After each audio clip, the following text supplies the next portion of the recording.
Ni mwendelezo wa ushuhuda wa kweli wa vyumba 351 vya kuzimu.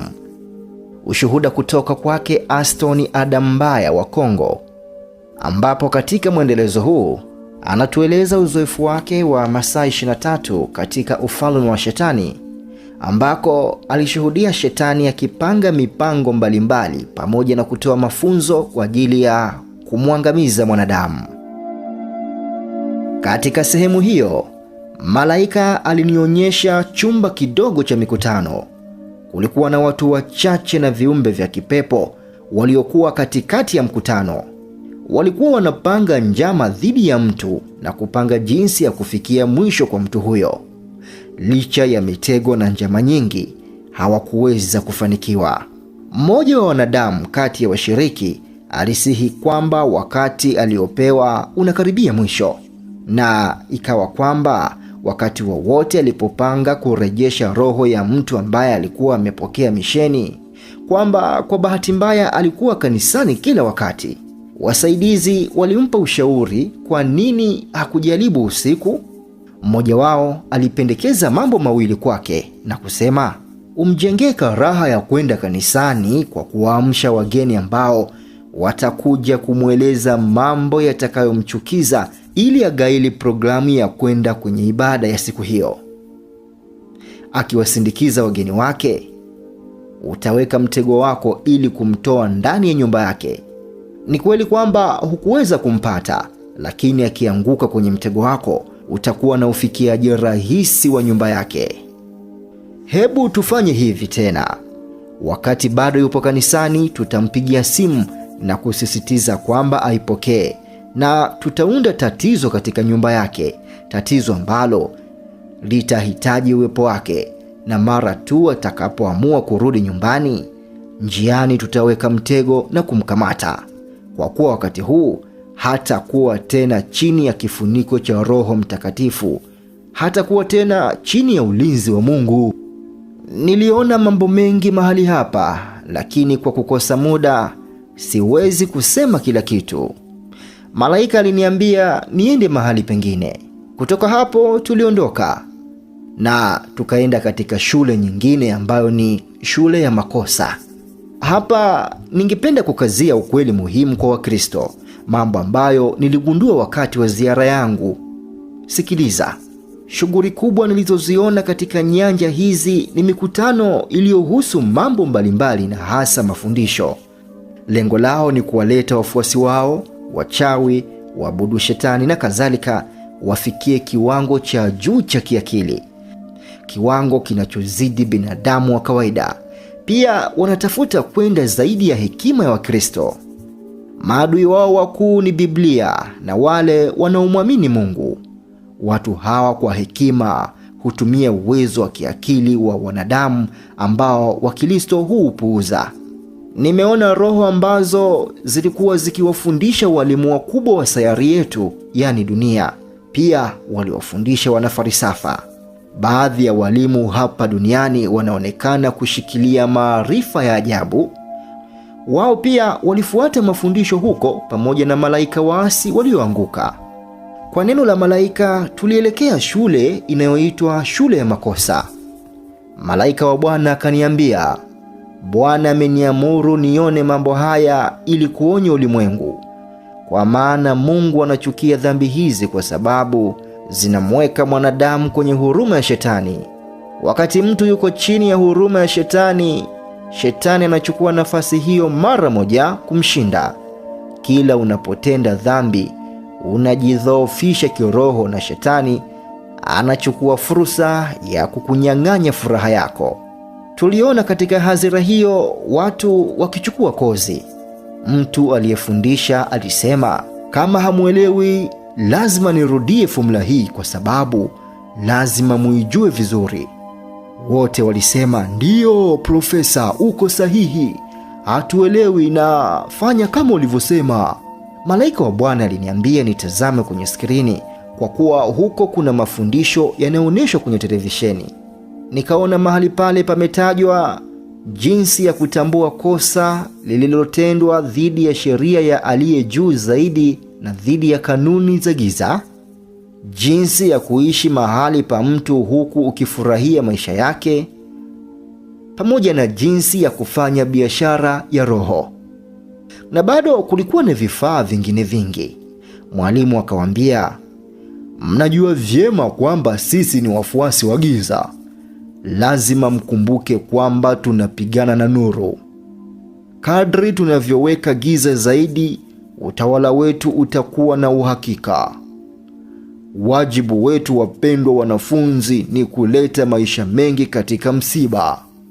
Alinukuu mstari wa Biblia katika Ufunuo 12:12 unaosema, kwa hiyo furahini ninyi mbingu na wote wakaao mbinguni, bali ole wenu nchi na bahari, maana shetani amekuja kwenu akiwa amejaa ghadhabu, kwa maana anajua kuwa muda wake ni mchache.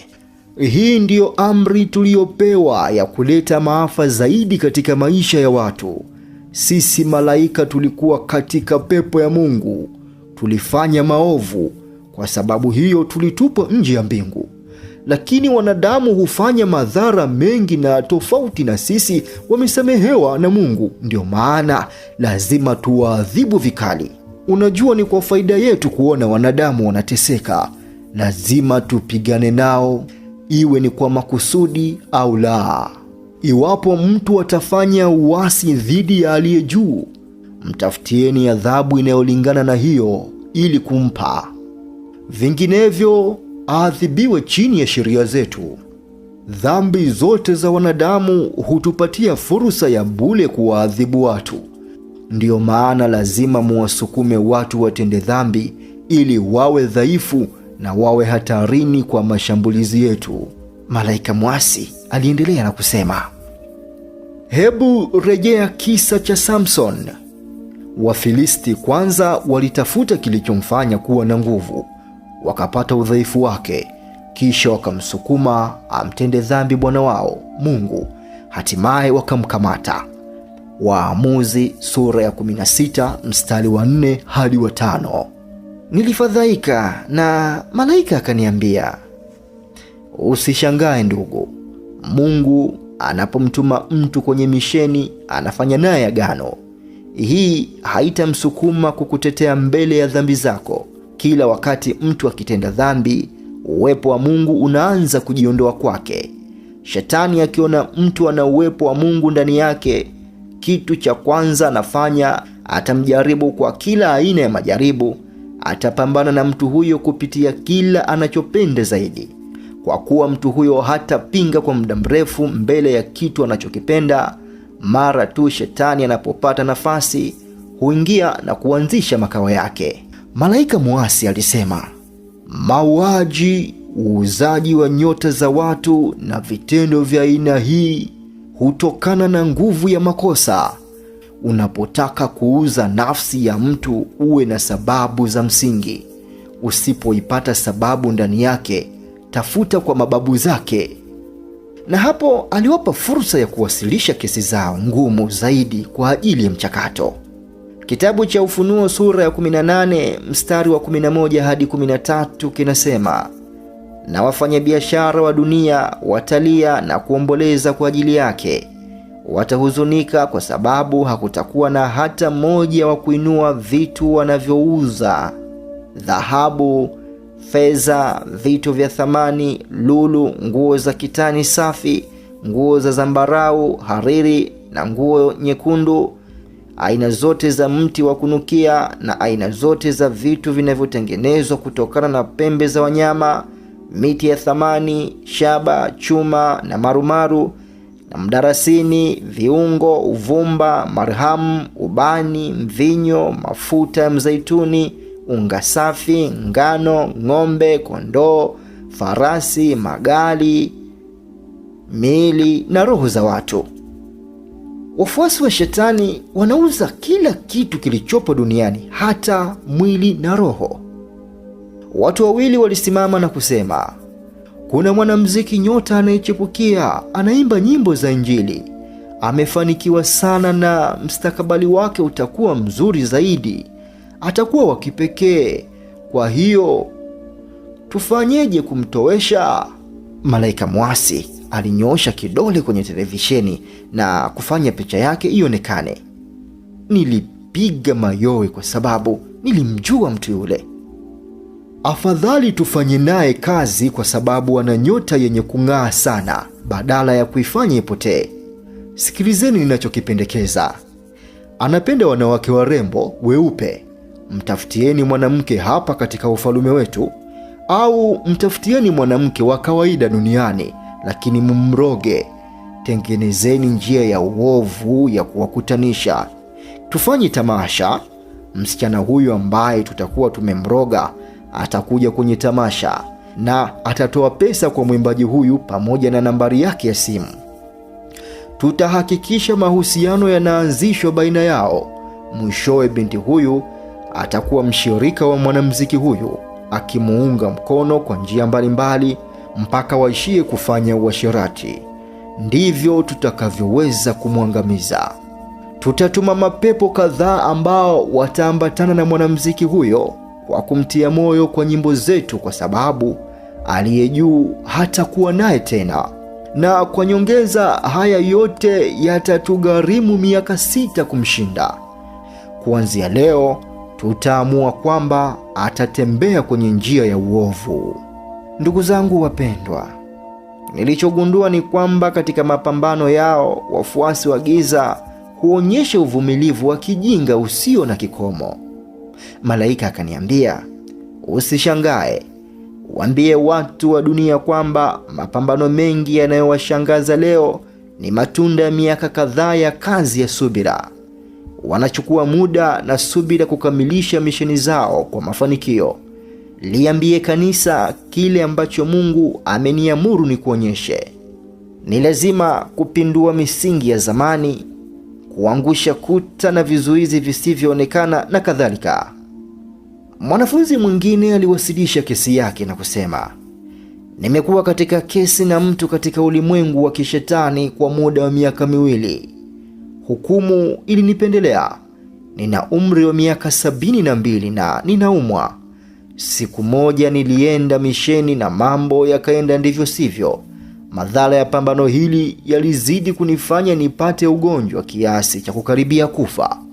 Kwa kuwa sipo tayari kufa, natafuta maisha ya kuchukua nafasi yangu na kufa. Lakini tangu wakati huo hakuna mtu wa familia yangu aliyekuja kunitembelea ili niweze kutekeleza dhamira yangu. Siku moja mpwa wangu alikuja kunitembelea. Wakati nikimsoma niliona bado ana miaka 50 ya kuishi, na ninajaribu kutaifisha miaka yake ya maisha, lakini familia ya mama yake inapinga. Japo nilileta tatizo mahakamani na hata nilishinda kesi, lakini sijui jinsi ya kurudi kwenye haki yangu. Nataka kurejeshwa kwa haki ambazo mahakama imenikabidhi. Malaika muasi alitazama filamu ya msichana huyo na akasema, ana makosa 3. Deni ambalo hajawahi kulipa, alilazimika kutoa mimba katika safari yake ya maisha, na kuna siku alikuja kukutembelea, ulimnunulia kinywaji kitamu. Kwa hiyo imarisha mashtaka, itakupa nguvu ya kumkamata wakati atakapokufa. Ili familia isikuhukumu, tengeneza maono, ndoto kwamba amekwenda mahali pazuri sana, peponi. Kwa njia hiyo ulimwengu utafikiria kwamba kifo chake ni sehemu ya mapenzi ya Mungu na kitendo chako hakitatambuliwa. Wapendwa ndugu zangu katika Kristo, mabibi na mabwana, niaminini mimi ni shahidi wa mambo haya. Kuna watu wanaishi mahali pa wengine. Watu wengine walikufa wakati hawakutakiwa kufa. Kitabu cha Ezekieli sura ya 13 mstari wa 19 kinasema, mnanitia aibu pamoja na watu wangu kwa ajili ya konzi za shayiri na vipande vya mkate, na kuua roho zisizopaswa kufa na kuzihuisha roho zisizostahili kuishi, hivyo kuwahadaa watu wangu wasikilizao uongo. Malaika muasi akawaambia, hebu tuendelee kwanza na kozi. Sasa tuzungumzie biashara inayofanya vizuri siku za hivi karibuni, mauzo ya roho. Akawaambia, siku zote mnapaswa kujua jinsi ya kuroga nyota za watu. Watu wa dunia wana utajiri ambao wao wenyewe hawaujui. Kwa hiyo mnapaswa kuutumia na kuuza utajiri huo. Mtu fulani akasema, mimi ni mfanyabiashara. Hivi karibuni nimekuwa na shida na wateja wangu wote. Mtu anaponunua bidhaa kutoka kwangu, anaona watu waliovaa nguo nyeupe wanakuja kuzichukua. Hakuna mtu sasa ambaye anakuja kununua bidhaa zangu kwa sababu nina shida ya bidhaa. Wanasema, nifanye nini? Malaika mwasi akamwambia, kwanza lazima ujue unauza magonjwa yasiyotibika. Kila wakati unapofanya maombi ili dawa isitumike kama tiba, unasahau eneo fulani la watu wa aliye juu. Sio watu wa kawaida tu kuweza kuwashikilia. Lazima utafute sababu nzuri ya kuwahukumu kwa magonjwa yako. Sasa hivi ndivyo itabidi ufanye. Unapompatia mtu ugonjwa, tuma mizimu iandamane na mtu huyo hadi lengo lako litimie. Watu waliye juu wakija kumwokoa, waanze kutafuta maovu aliyoyafanya na kumlaumu. Hapo ndipo utakapoona kutofaa kwa maombi yao. Pili, tuma roho za kukata tamaa, kusahau, uzembe kwa wale ambao watakuja kumwombea mtu husika ambaye unataka kumlaani. Tatu, chunguza kiwango cha kiroho cha wale wanaokuja kuomba. Wape uzito ili wasije tena kuomba. Baada ya majibu haya, wote walifurahi. Mmoja wa wale waliohudhuria mkutano huo alisema hana swali bali ni malalamiko ya kuwasilisha. Mwalimu alimkumbusha kwamba anajua kanuni na akasema, ikiwa una malalamiko, nenda ukayapeleke inapostahili. Hii ni kozi pekee na tuko hapa kujifunza mikakati. Eleza faili lako na nitakuongoza jinsi ya kuandika malalamiko yako.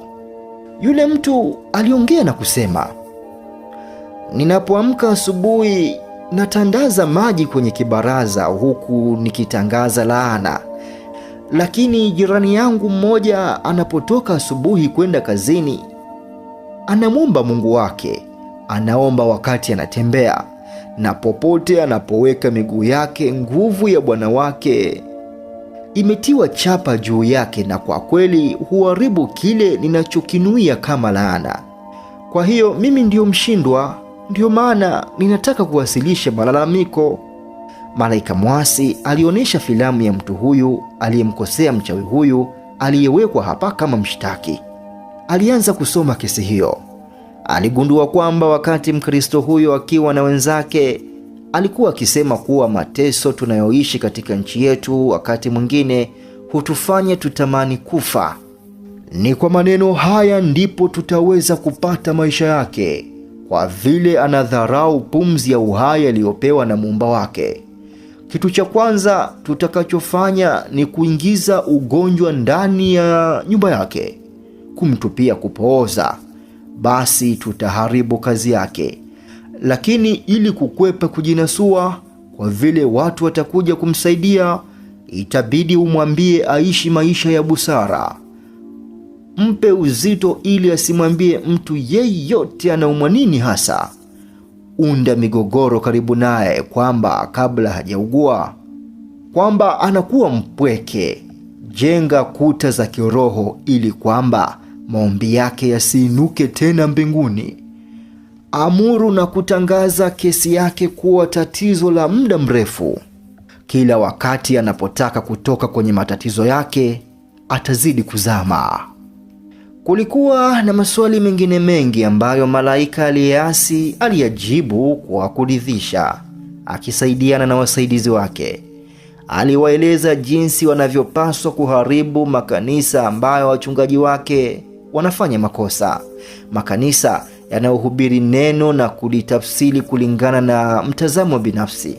Akawaambia, hayo makanisa yako mikononi mwenu, wafanyeni mnachotaka. Malaika wa Mungu akaniambia, inabidi utembelee shule zote hizi ili kujua jinsi waabudu shetani wanavyofanya kazi kuharibu dunia. Waambie watoto wa Mungu wasiwekee kikomo maisha yao ya kiroho. Waambie watoto wa Mungu wasiwekee kikomo maisha yao ya kiroho kwa kuja tu kanisani, bali wajiwekeze kwa juhudi kubwa kujua undani wa Mungu. Huko nitakapokupeleka utasikia mambo ambayo sikio lako halijapata kuyasikia, mambo yatakayoangaza akili yako na kuongeza maarifa. Mungu alitaka uyaone ili kuongeza ujuzi wako wa siri za ukombozi. Shetani na wafuasi wake wamekuwa wakifanya kazi kwa karne nyingi na utendaji wao umebaki umefichwa. Basi unastahili kulipoti kwa uaminifu kwa wakazi wa dunia yote unayoyaona hapa. Malaika wa Mungu aliendelea na kusema tena, katika shule ninayokupeleka ukimya umetawala. Mahali hapa hakuna kelele, hatupigi kelele. Wafuasi wa shetani wanakuja kujifunza silaha za shetani za kutisha sana. Laana ni silaha ambayo shetani anaitumia kuharibu mataifa, mikoa, miji, familia. Iwapo shetani anapigana na mtu na hawezi kumshinda, silaha yake kuu ni laana. Kwa njia ya silaha hii ilimbidi kuangamiza watu wenye uwezo, matajiri na watu wenye nguvu. Malaika wa Mungu akaendelea, tuko katika wakati wa mwisho na shetani anazidisha upelekaji wa maarifa kwa wafuasi wake ili kujiandaa kwa vita vya mwisho. Wale wanaokuja kusoma hapa wanapata akili kubwa sana. Wanadamu hutambua kwa urahisi ukandamizwaji au mashambulizi ambayo wao ni waasiliwa, lakini sio laana. Kwa maneno hayo tulifika katika shule ambayo malaika aliniambia. Tuliwakuta wafuasi wa shetani wakiwa wamekaa na kufuata mafundisho. Tuliwakuta wakisoma. Muhtasari wa kozi ulijumuisha mada kama vile maski ya uzee, laana juu ya nyota, laana ya wazazi, laana ya dhambi, laana ya tabia, pamoja na laana ya nchi. Wanafunzi wa shule hii walikuwa na macho mekundu, pia walikuwa na mapembe. Walikuwa wameshikilia hati kunjo zilizokuwa na mistari kutoka katika Biblia. Kiuhalisia sikuelewa kilichokuwa kinaendelea. Malaika akaniambia, zingatia sana anachosema. Malaika muasi aliwaambia wajikiti kwenye mistari ya Biblia inayozungumzia laana ili kuwasukuma wanadamu katika kutokutii, kwani wakilaaniwa na neno la Mwenyezi watakuwa na amani. Wakati fulani mwalimu huyu ambaye alikuwa malaika muasi kama walimu wengine wote, alimwashiria mmoja wa wanafunzi kuinuka na kusema, ulikuja kusoma hapa, lakini hujui kuwa rafiki yako mmoja duniani ana nyota ya utajiri ambayo alirithi kutoka kwa mmoja wa mababu zake. Kimsingi na kwa mujibu wa sheria za hatima, ni yeye ndiye anayepaswa kufurahia faida za nyota hii. Ndiyo maana hatuna budi kuzuia hili lisitokee. Utakaporudi duniani, itabidi uende kumwambia mambo yasiyokuwa na maana juu ya mchungaji wake ili kumkera, na hivyo kumchochea na kumsukuma atoe kauli za kashfa dhidi ya mchungaji wake. Ukifanikiwa katika jambo hili, rafiki yako atalaaniwa na hatakuwa na uwezo tena wa kurithi nyota hii. Badala yake atalaaniwa. Hicho ndicho kibarua chako. Malaika muasi akiwa bado amesimama, akamsonta mwanafunzi mwingine na kusema, mwanao alifaulu mtihani wa ajira mahali fulani kwa ajili ya kazi, na anataka kukushangaza kwa sababu anakuamini. Utaenda kumuona asubuhi sana. Mara utakapofika mbele yake, chini ya shauku hii utadondosha nguo ya kiuno chako makusudi. Mara tu atakapouona uchi wako, laana itaingia kwenye faili lake milele. Kila mtu aliona ni azimio zuri kwao, walifurahi sana. Mwalimu malaika muasi alianguka akawaambia, fanyeni jitihada vijana wengi wapate laana ya wazazi. Ninyi washirika wetu duniani na serikalini, jitahidini, tutawawekea sheria zitakazopiga marufuku mamlaka ya wazazi juu ya watoto.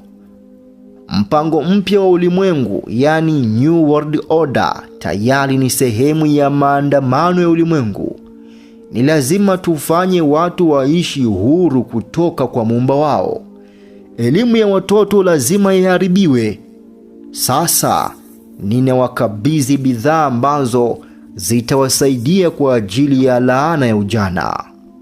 Wakati huu tulikuwa tunaona kwenye skrini filamu, tamthilia, miziki ya kijamii, wana mitindo wa mitindo, burudani, programu za mitandao ya kijamii na mambo mengine mengi.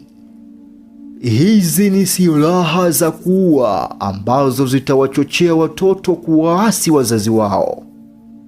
Akaendelea na kusema, mwishoni mwa mwaka lazima tutume mapepo zaidi kuwashawishi vijana na kuwasukuma kwenye maovu. Malaika huyu muasi aliwaonesha sinema ili kuwafundisha jinsi ya kusababisha laana ya wazazi. Mama mmoja alikuwa akimwonya mtoto wake juu ya tabia ambayo amekuwa akiionyesha hivi karibuni. Alirudi nyumbani akiwa amechelewa. Mama yake alipokuwa akilumbana naye mtoto, pepo mkubwa alikuja na kusimama karibu na mtoto wake na kuamsha hasira yake. Mtoto hakujua chochote juu ya kile kinachotokea katika ulimwengu wa roho. Mtoto aliingiwa na jaribu la hasira na kumjibu kwa jeuri kubwa sana mama yake.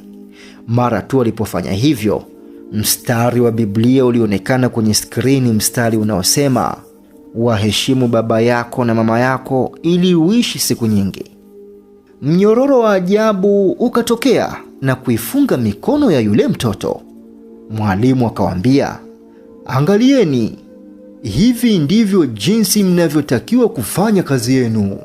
Malaika akaanza kuwafundisha jinsi ya kuharibu nyota ya mtu. Akawaambia, tumieni uchawi mbaya kila wakati. Tambueni kuwa kila nyota inakuja kutimiza misheni ulimwenguni. Baadhi ni vikwazo kwetu.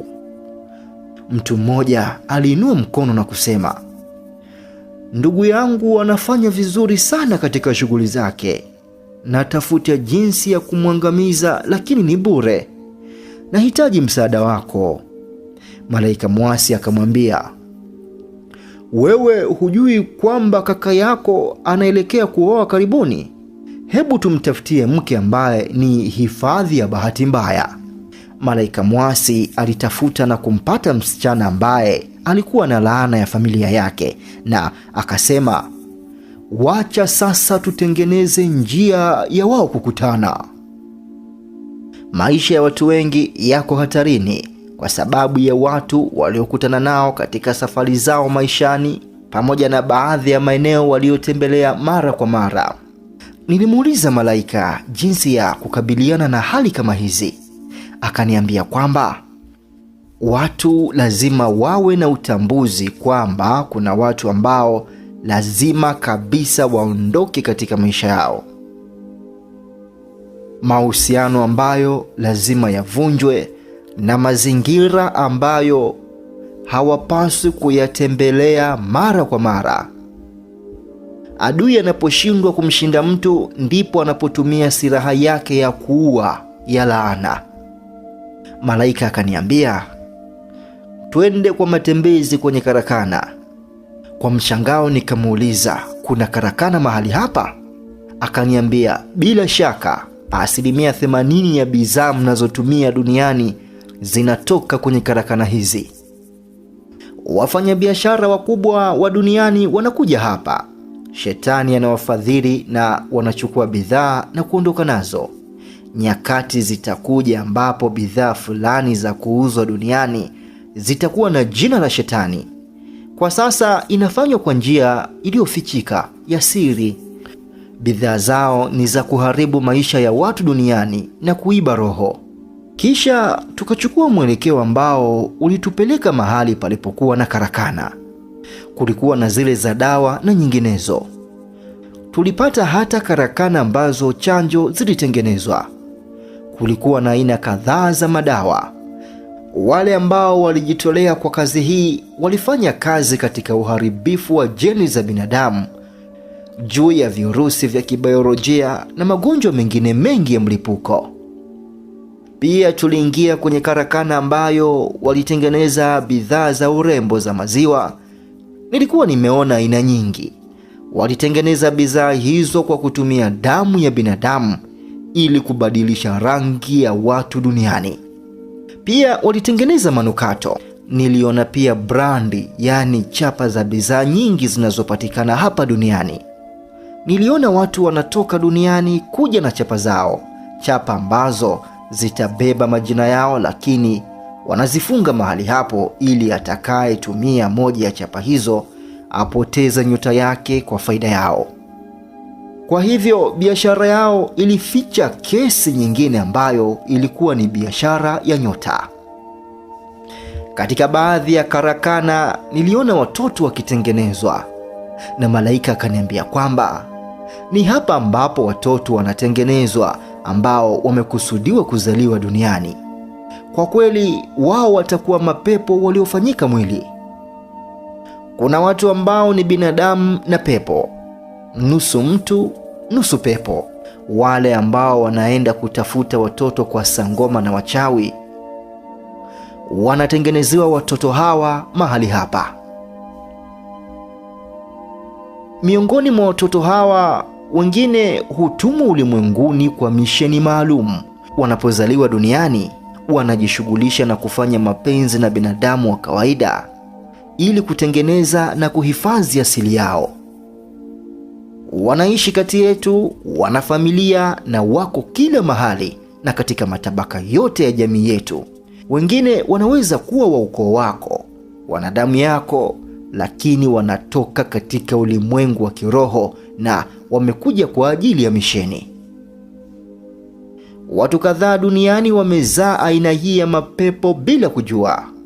Njia kuu zaidi ya kuingia kwao ulimwenguni ni kujamiiana katika hali na mitindo ambazo hazimheshimu Mungu na ni kinyume na Biblia. Baada ya watoto hao kutengenezwa katika ulimwengu huo kwa mashine za viwandani, huwekwa kwenye vitotoreshi, yani incubators. Baada ya karakana hii, tulienda mahali pengine ambapo kulikuwa na mafundi cherehani wakishona nguo. Nguo nyingi tunazovaa hapa duniani zinatoka huko. Je, ungependa kufahamu ni aina gani ya nguo hizo? Usikose mwendelezo. Utafahamu zaidi katika sehemu inayofuata. Kwa leo tutaishia hapo. Kumbuka, huu ni ushuhuda wa kweli kabisa, ushuhuda wa kwake Aston Adam Mbaya kutoka Kongo. Ushuhuda unaofahamika kama Masaa 23 katika ufalme wa Shetani. Ni mwendelezo wa ushuhuda wa vyumba 351 vya kuzimu.